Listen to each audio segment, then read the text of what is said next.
Hello and welcome to AleksTabletops MTG Quick Study episode 101. My name is Alex and let's start our 101st episode. Um, yeah. Okay, launching. While match is loading, quick reminder that MTG Quick Study is a series of one-match episodes that focuses on learning from my own matches by rewatching and trying to analyze them. In this episode, we playing as RPG, as always, against Bear Logic. Or beer logic. I don't know.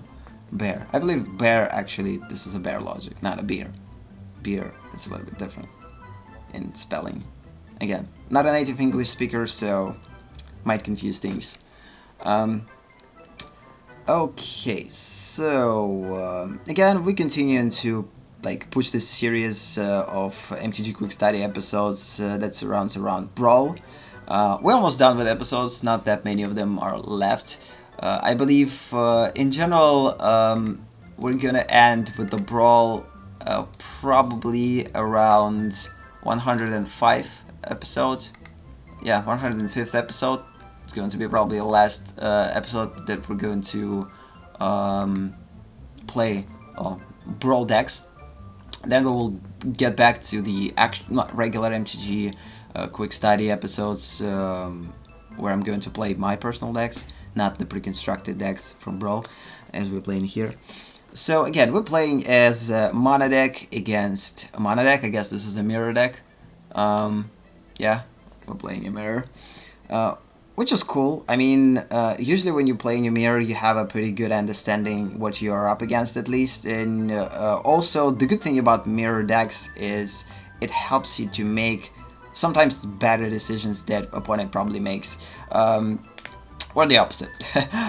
Sometimes you can learn from the opponent right during the match, which is actually pretty cool. Like, for instance, opponent plays a certain thing, you will try to understand why opponent plays this card in exactly that time, and you try to analyze, okay, I probably should do this because this is better. So again, playing mirror decks is kind of cool. Most of the people don't like mirror decks because, again, it all comes down whoever is going to get the proper cards first.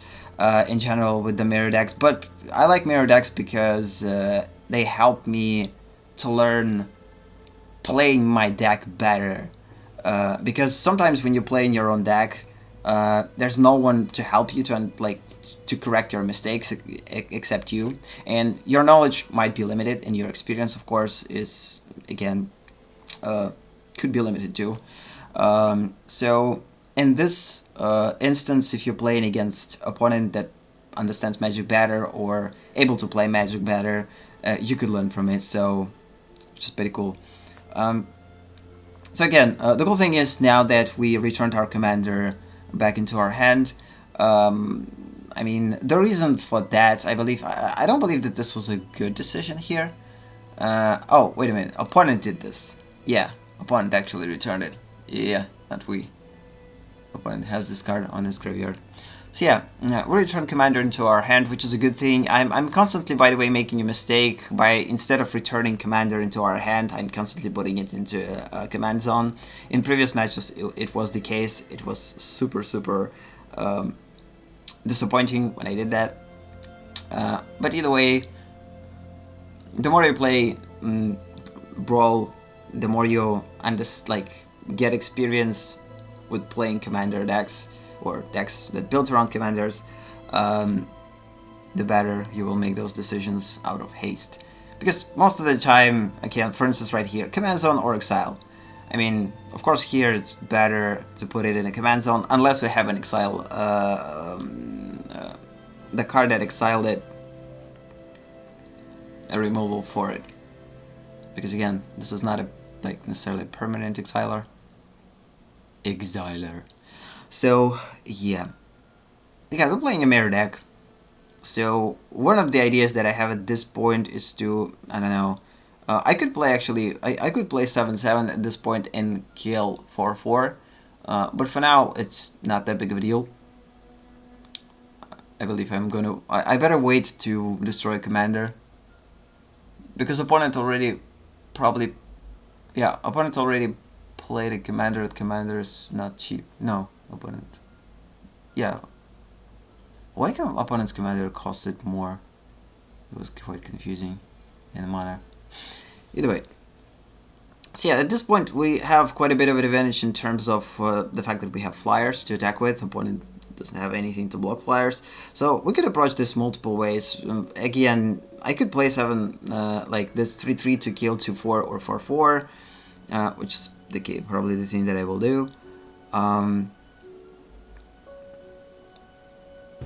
At this point, this is probably a better decision than to kill 4/4, because again, since our decks have revolved around commanders more than the other decks, opponent has also a couple of small creatures to trigger a commander's ability, so it's better to kill it first. Although 4/4 could create a problem for us if it starts to put counters on itself. Yeah, opponent is thinking of what to do. There's a chance that opponent might quit this match because of this. Who knows? Sometimes, in the eyes of the opponent, the game becomes inevitably lost.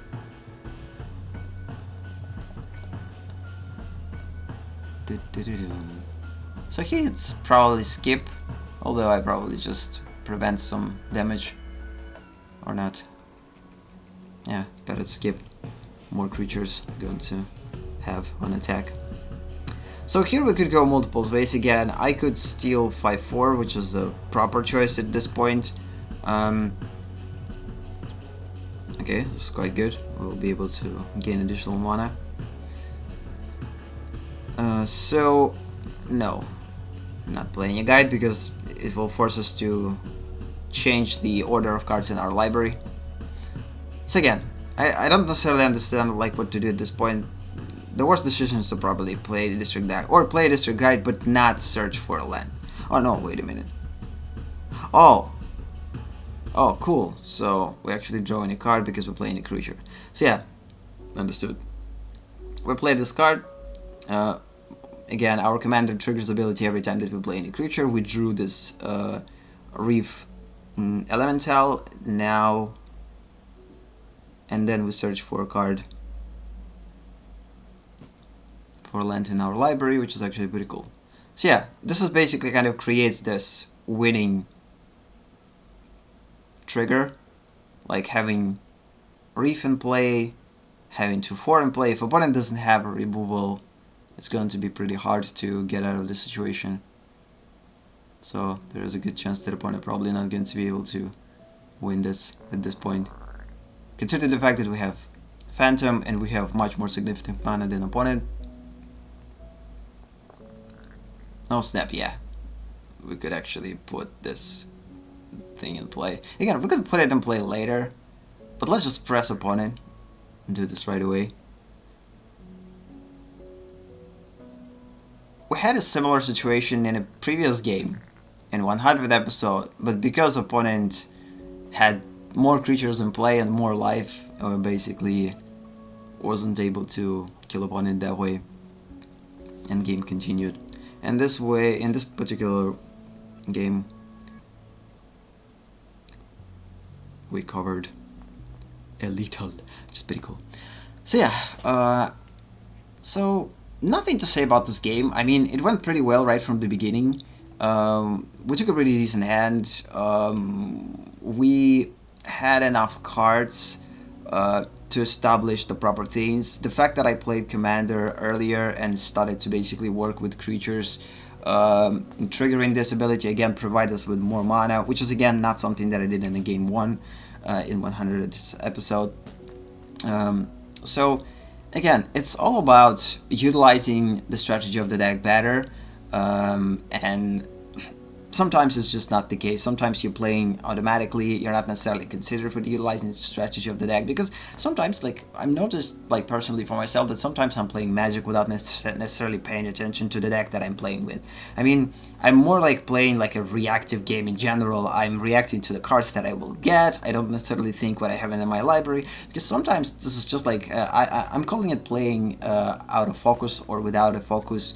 So you're not focusing on the game itself, you're just basically launching the game in order to play and go through the dailies, or just basically learn new things, and you're not considering yourself with actually understanding and learning the strategy of the deck right from the right from play. Like for me, in general, I'm learning. Not every time I could learn from the actual process of playing Magic. Sometimes I'm learning from like the end. For instance, right now we finished the match, and now I could turn back and look at the match and analyze what I did in order to win. Because again, when you're playing, when you start the game Magic, you don't know if you're going to win or lose, although the better strategy is to focus on winning and do everything in your power to win. But again, for me, this is not the mentality that I go into the game. I'm going into the game with like sense of mystery, usually. Although again, it doesn't mean that I am like, I don't know, expecting to lose or expecting to win. It's like in between.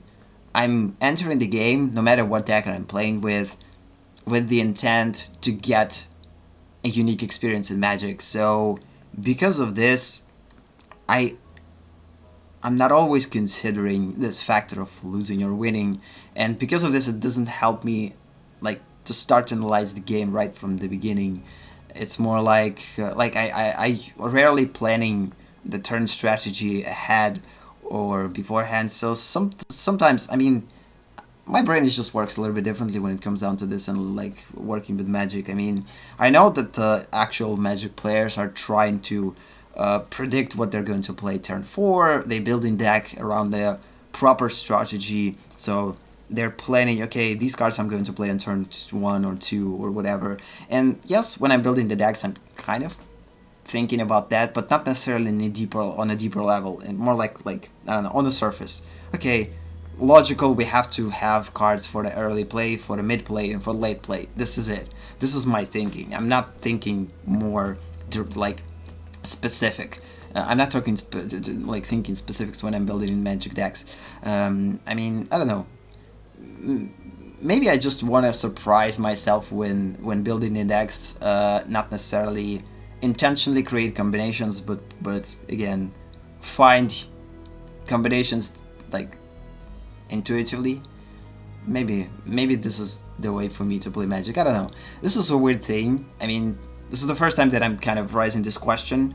At some point, maybe during the streams, we could talk about it on a much more deeper level. But again, at this point, this is quite an interesting way of playing Magic for me. I mean, like, and only by studying these MTG Quick Study episodes, like learning, like rewatching them and trying to analyze them, I'm starting to understand how I'm playing sometimes. Because again, it's hard for me, even by rewatching this video,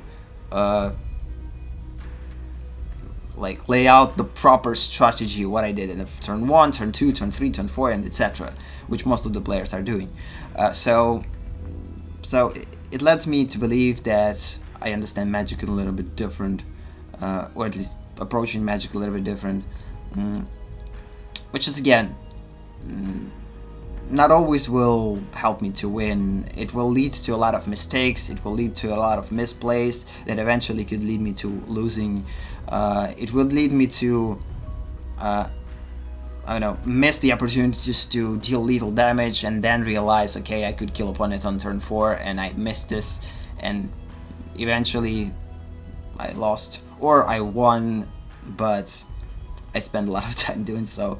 So again, a lot of things like that. So again, the more I play, the better I will probably figure out how to balance this so-called habit of looking at Magic my way and playing Magic in a little bit proper way, efficiently.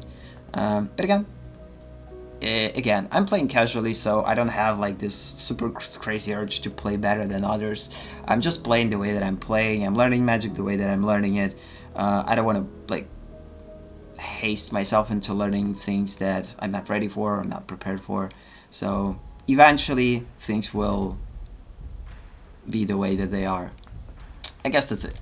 So in this sums it up, I guess. Thank you for watching. If you like this video, give it a boost. If you want more, subscribe and set the bell note. To be a part of MTG Study live sessions, join our streams here at AleksTabletops. Have a nice day or night, and see you in the next episode. Bye.